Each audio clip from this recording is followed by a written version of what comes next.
ભગવાન શિવને આપણે દેવો કે દેવ મહાદેવ તરીકે ઓળખીએ છીએ। આપણા ભારતમાં ભગવાન શિવના ઘણા બધા મંદિરો આવેલા છે અને ઊંચા ઊંચા બરફના પહાડો પર ભગવાન શિવનું મંદિર। આવા દ્રશ્યો વિશે વિચારીએ ત્યારે આપણે બધાને પહેલાં કેદારનાથ જ યાદ આવે।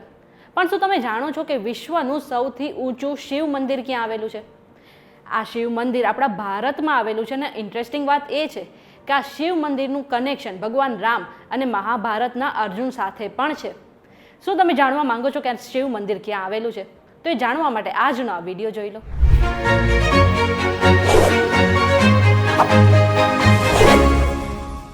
VTVGujarati.com પર તમે જોઈ રહ્યા છો અજબ ગજબ અને હું છું મેઘા। હવે વિશ્વના સૌથી ઊંચા શિવ મંદિર વિશે જાણતા પહેલા એક કામ કરી લો કે પ્લે સ્ટોર પર જઈને તમે અમારી એપ્લિકેશન ડાઉનલોડ કરી લો। હવે આખા વિશ્વમાં શિવ ભગવાનના ઘણા બધા મંદિરો આવેલા છે અને આપણા ભારતમાં તો કાશ્મીરથી લઈને કન્યાકુમારી સુધી ઘણા બધા સુંદર અને ભવ્ય મંદિરો આવેલા છે। પણ શું તમે જાણો છો કે વિશ્વનું સૌથી ઊંચું શિવ મંદિર આપણા ભારતના ઉત્તરાખંડમાં આવેલું છે અને આ શિવ મંદિરનું નિર્માણ પાંડવોએ કરાવ્યું હતું। આ શિવ મંદિર ઉત્તરાખંડના રુદ્રપ્રયાગમાં આવેલું છે। આ મંદિરને ભક્તો તુંગનાથ મંદિર તરીકે ઓળખે છે।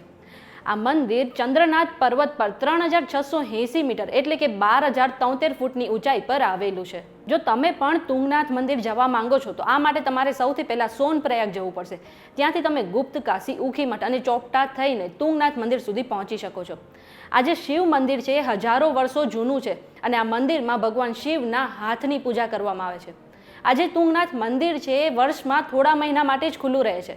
ખાસ કરીને આ મંદિર ઉનાળામાં ખુલ્લું રહે છે અને શિયાળામાં બરફ વર્ષાને કારણે આ મંદિરના કપાટ બંધ કરી દેવામાં આવે છે। કહેવાય છે કે આ મંદિરનો ઇતિહાસ મહાભારત જેટલો જૂનો છે। આ મંદિરનું નિર્માણ અર્જુન દ્વારા કરવામાં આવ્યું હતું। મહાભારતના યુદ્ધ પછી પાંડવો પ્રાયશ્ચિત કરવા માંગતા હતા, સાથે જ તેઓ શિવ ભગવાનને પ્રસન્ન પણ કરવા માંગતા હતા, એટલા માટે તેઓએ આ મંદિરનું નિર્માણ કરાવ્યું હતું। આ સાથે એવું પણ કહેવાય છે કે માતા સીતાએ આ પર્વત પર બેસીને ભગવાન શિવને પતિ સ્વરૂપે પામવા માટે તપસ્યા પણ કરી હતી। આ મંદિરનું એક કનેક્શન ભગવાન રામ સાથે પણ છે। એવું કહેવાય છે કે રાવણને માર્યા પછી શ્રી રામ પર બ્રાહ્મણ હત્યાનો પાપ લાગ્યો હતો અને પાપને ઉતારવા માટે ભગવાન શ્રી રામે આ પર્વત પર બેસીને તપસ્યા કરી હતી। આ ઇન્ફોર્મેશન તમને કેવી લાગી અમને કમેન્ટ કરીને જરૂરથી જણાવજો। જો આજના વિડીયોમાં તમને કંઈ નવું જાણવા મળ્યું હોય તો આ વિડીયોને લાઇક અને શેર કરવાનું ના ભૂલતા। સાથે જ આવી અવનવી માહિતી માટે તમે અમારી ચેનલ VTVGujarati.com ને સબસ્ક્રાઇબ કરી લો। આ ઉપરાંત દેશ દુનિયાના બીજા સમાચાર મેળવવા માટે તમે અમારી વોટ્સએપ ચેનલ સાથે જોડાઈ શકો છો, જેની લિંક તમને ડિસ્ક્રિપ્શનમાં મળી જશે।